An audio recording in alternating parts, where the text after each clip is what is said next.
What's up, guys? Brandon here, and today I'm going to be reviewing one of my all-time favorite horror films, and that is 1974's Texas Chainsaw Massacre, directed by Tobe Hooper. Rest in peace, legend. Um, yeah, I really love this horror film, and I just want to quickly talk about my thoughts and why I think it's really underrated. And yeah, let's get right into it. I had to reshoot this intro because for some reason I said 1994's Texas Chainsaw Massacre, I guess because I'm an idiot. But let's get right into the review, discussion, whatever this is. So, one of the main reasons why I think this film is so underrated is just the time period it came out. Not horror wasn't that much of a prominent genre at the time, you know.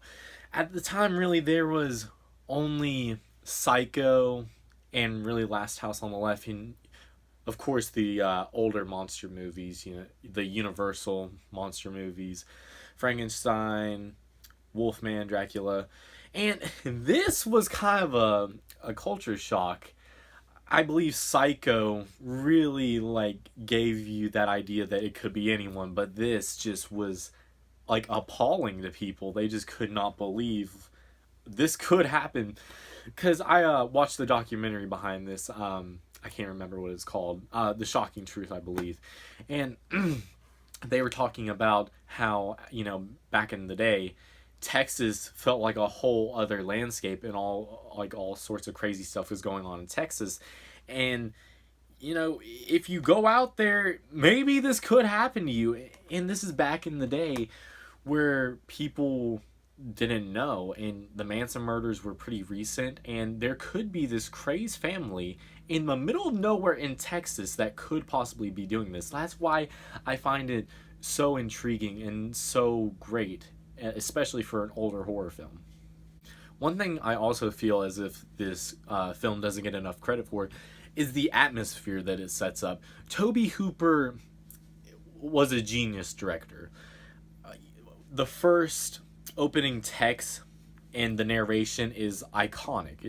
It's not talked about enough. It's iconic, and based on a true story. Like, that was one of the first films that really took advantage of that. Obviously, you know, it wasn't like found footage or anything, but it really freaked people out because they felt as if this actually was real, and to an extent, it was with the Ed Gein murders. But just the opening shot of the corpses on top of the tombstone just panning back, that is an iconic opening shot, I believe. And the armadillo on the side of the road, it just really makes you feel as if you're dropped into this world.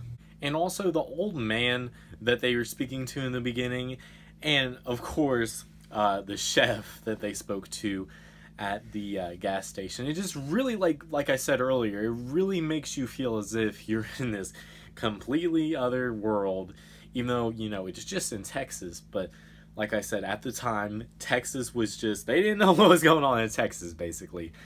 And just, they were so weirded out by these characters. They're like, is this how it is in Texas? I mean, who knows?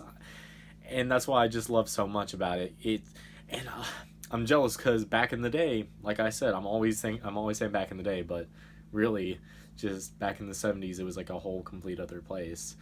They had drive-ins, and people would see this and get scared. You know, they'd have dates in the drive-ins. That would be awesome. This is the perfect drive-in movie. And other than that, it's a really good movie in and of itself. You can watch, I mean, shoot.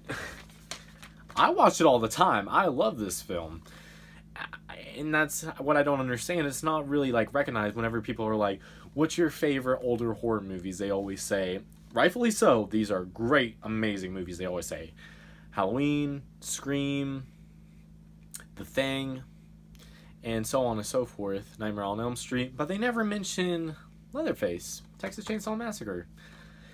I think that's very unfair, I guess the word would be, but yeah, I just think the atmosphere, wrapping up on the atmosphere, it's incredible.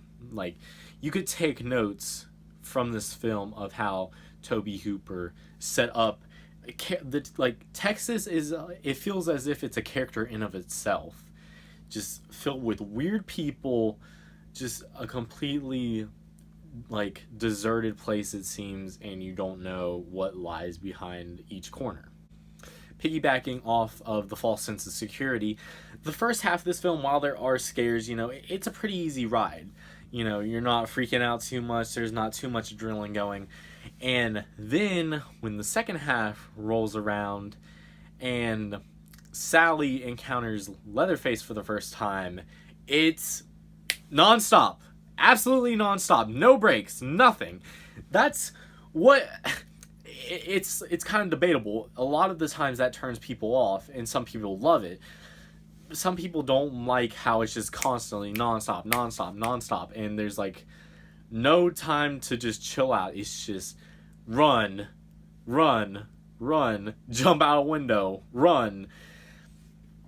I really love that. And there's like no music or nothing. It's just that constant like revving of the chainsaw just following her, and he's getting closer and closer.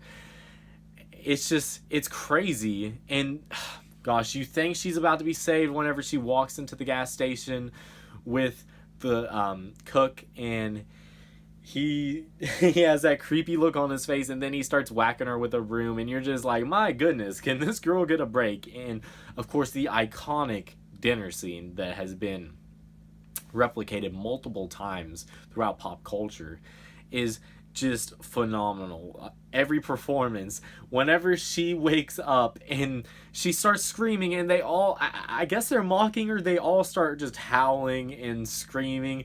That is perfect writing, I think. That is just so insane, so crazy. The grandpa's there, you just don't know what's going on. And of course she tries to escape, and that black fellow that was driving the truck saved her. He had the clutch throw with the wrench. That was great. And the iconic ending shot with Leatherface with the chainsaw throwing it around. I just love that ending, and it just cuts to black, no music. It's just, this film is great. I love this film. It's awesome. It hits every point that a horror film should hit, I believe. It's phenomenal. So, summing up basically all my thoughts and what I think, I would have to give this film 4.5 out of 5. This film, really, no exaggerations, is one of the best horror films ever made. And really, rest in peace, Tobe Hooper, because he left us with some great films, and I believe this is probably his best. Very influential on the horror genre and the slasher subgenre. Really, out of all the Texas Chainsaw films, I believe this is the one you should watch. Alright guys, I believe that's going to wrap up this little discussion, the little review kind of this film. And have you seen this film? Have you seen it recently? If so, tell me what you think about it in the comments below. And if you haven't seen it, do yourself a favor. Go buy it. You could just buy it and you will be happy with yourself. It's October, come on. You need some good horror in your life, and this is, I believe, up there with the Friday films and the Halloween films. And of course, Nightmare. And yeah guys, that's pretty much it. So thank you so much for watching. Quick note to everyone that subscribed from the Jeepers Creepers 3 review, thank you so much. I really greatly appreciate that. I appreciate all the support I've been getting, and thank you all for the comments. I try to reply to every single one. And yeah, I believe that's it. I'm going to try and make a video at least every week, and I'm going to be, throughout the whole month of October, I'm going to be making reviews / little discussions of some of my favorite horror films. So yeah, stay tuned, and if you're not subscribed, you should, because I'm kind of fun, and I like good horror movies, I'd like to think, at least. I'm not trying to sound big-headed or nothing, but thank you all so much for watching. Really, I greatly appreciate it. And yeah, leave a like if you can. So thank you guys so much.